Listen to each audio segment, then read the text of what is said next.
Nothing on a computer screen is going to be like learning out here in nature. If you want to learn about nature, you got to go out in nature.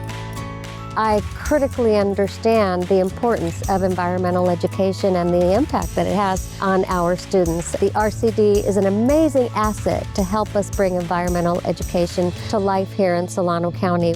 You think about overall wellness and getting our young people out in nature and how it helps them to develop a greater appreciation for the world around them.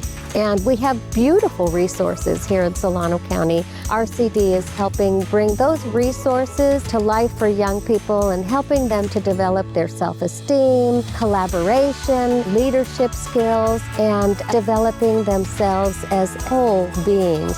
One of the greatest values that we have is an opportunity to really invest in the future of our students and our community.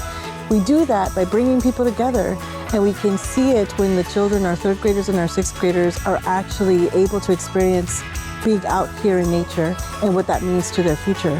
But we only are able to accomplish that by actually funding these programs.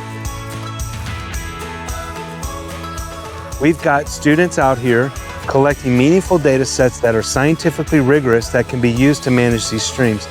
We go and we look in the stream and we say, how many pollution tolerant insects are there? How many pollution sensitive insects are there? And then we can infer or kind of predict the condition or health of the stream.